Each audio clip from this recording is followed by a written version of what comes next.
Hi, good morning on Sunday, the 21st of September. This is your podcast with Mayor Vilensky, Driving Markets. Today we will be discussing, obviously, treasury bills, yields, interest rates, gold and silver. Let's kick off. So the Fed reduced interest rates by 0.25%, which is 25 basis points for those who want to know exactly how it's expressed in financial terms. I was actually one of those individuals that thought that maybe they would reduce it by 50 basis points. There was only a very small number of people in the markets that believed that they were going to reduce it by 50 basis points. The mass market, which is around about 97% of traders, analysts, investment banks, believed that the cut would be 25 basis points, which essentially it was. But I always had the view that they may do something a little bit extreme, which they didn't. You can never expect anything extreme from Jerome Powell.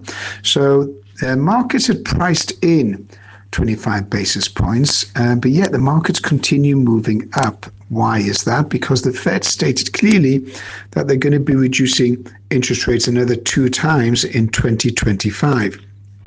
How much expected? Again, probably looking at 25 basis points in October and 25 basis points in December. Now, the real drive here, or what Jerome Powell of the Fed is concerned with, is the labor market. The labor market is very soft. What does soft mean? It means that there's not many job openings or not many job vacancies, and there's rising unemployment. When you have rising unemployment, you are going to have a recession, because as people get unemployed, then there's going to be lower spending, consumer spending, and that could affect corporate earnings. Now, with inflation rising, whether you're measuring it on the CPI, which is Consumer Price Index, or the PPI, Producer Price Index, or PCE, Personal Consumption Expenditure, which is the most favored measure, by the way, of the Fed, all of those measurements, all of those are moving up. So whichever scale you use, they're all moving upwards. And it's very strange for the Fed to be cutting interest rates when you've got rising inflation. So you could say that the Fed has thrown the towel in as regards the fight on inflation. If that is the case, then I could see inflation moving up to 3.5% to 4% by April, May next year. And that would put the Fed in a particularly tricky situation. Now, bond yields on the 10-year U.S. Treasury T-bonds have fallen as a result of the interest rate cut. And talking about bonds, there was a view held by myself and others that sovereign funds and countries were dumping bonds or dumping U.S. Treasury notes because they lost favor. They lost favor for several reasons. This was the theory, that because of the sanctions imposed on Russia by the US back in February 2022, and the US weaponizing the dollar under Biden-Harris, then there was a lack of and loss of faith in T-bills being completely neutral and independent. The Fed, or put it this way, Biden-Harris demonstrated that actually, if necessary, they will freeze U.S. assets, which they did with Russia.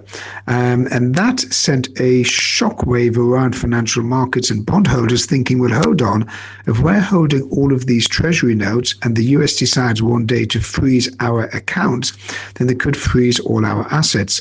With that, there was selling last year, early on this year as well, and that gave the indication that overseas investors are selling the bonds. However, with the TIC report coming out in August, that demonstrated, which is the Treasury indicated statistics, international statistics measure of how many countries are buying the bonds, that TIC report came out quite healthy and showed that countries like China and like Japan and other countries are actually investing in US treasuries with yields falling, prices rising. That would also back up that theory that foreign investors are actually buying T-bills. Now, there is also another claim that the US is trying to steal $300 billion worth of treasuries from Russia. So the US froze Russian assets, put sanctions on Russia, and Russia had around about $300 billion of US T-bills, which now they have no access to because of the war with Ukraine. Now, if the US was to steal that $300 billion, that would reduce the debt by $300 billion. So it's a bit of a drop in the ocean on their $37.2 trillion worth of debt, but it would be $300 billion less that they would have to pay out or pay interest on. Meanwhile, the sanctions on Russia have not worked.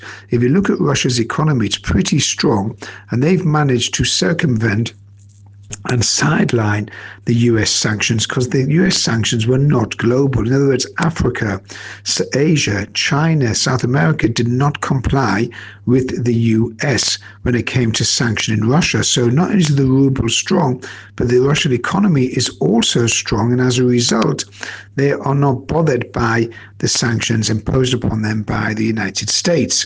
In addition to that, the head of finance, the head of the Treasury in Russia has managed to secure and accumulate $150 billion in gold reserves, and they continue to accumulate gold reserves as an alternative to investing in the US dollar. And that means that as far as US treasuries are concerned, Russia is not really impacted. It was initially impacted, but it's not really impacted at the moment. Remember, with BRICS, they are trying to set up an alternative payment system to sideline the SWIFT system, which is the present global payment system for transactions or money transfers. And by setting up mBridge, which is an alternative to the SWIFT system, they are going to avoid having their money frozen in the event the US in the future would look to freeze any overseas assets held by another foreign country or sovereign fund. And by using the BRICS payment system, which is being introduced, that would guarantee or reduce the overall control mechanism on the SWIFT system, which is dominated by the US. That brings us on to gold and silver. So if you've been following Driving Markets on Instagram, TikTok, YouTube, and X, we've been pushing gold non-stop. So we've been saying that the metals, gold and silver, are moving higher. Lo and behold, they have moved higher. Look at silver. Silver as well is over $43 an ounce, and gold is heading for the $3,700 and no stopping it there.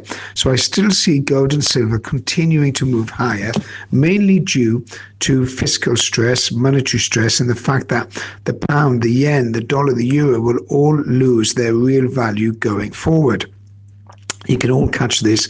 If you want to follow me, you can follow me on Instagram and TikTok, and also join the program on Driving Markets. We run a mentorship program where we trade stocks and options, gold, silver, FX, indices, crypto. So we've got a whole very selection of different assets that we guide people on, and we teach them how to trade. So if you want to get involved in that, you go to the website drivingmarkets.com. Meanwhile, going back to gold, silver, and other precious metals, they will continue rising as the dollar becomes debunked. In other words, you can see a devaluation of the dollar over the coming months and years.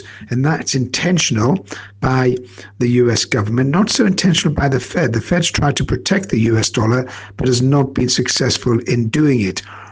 Going forward, you're going to have a weaker US dollar, which is going to push up the price of silver and push up the price of gold. And you're going to have investors, traders, and sovereign funds and governments all going to accumulate more gold and more silver for strategic reasons, and also because there's a massive demand for those metals. In fact, silver has such a high demand that even if supply was to reach 200%, it still will not be sufficient to fulfill the demand on silver, which is used across the board on military software, on medical software. It's used on green energy. It's used across the board in technology, and therefore the demand for silver at that level is increasing. Never mind the basic level, which would be on car batteries, electric car batteries, etc. So I can see silver going by the end of the year to around about $68 to $75 an ounce. And I see gold by year end going to around about the $4,200 and something along those lines. So I expect both of those metals to continue moving higher as more financial and fiscal stress is identified within financial markets. Where does that leave us regarding stocks and shares? So stocks and shares will rise if there's rising inflation and more liquidity in the market, because naturally when there's more liquidity, which is lower credit costs, lower loan costs, money will flow and find its home in stocks and shares. So you could have an asset price-based inflation, which means stock markets continue moving higher. Are we expecting a pullback? At some stage, we will see a pullback. When will that be? Not too sure. However, if you want to get involved with the driving markets mentorship, then you can go onto the website or you can contact me on Instagram, contact me on TikTok, and you can find me on Google. You can also download this particular podcast on any of your favorite platforms. This is Mayor Walensky with Driving Markets. Have a good day.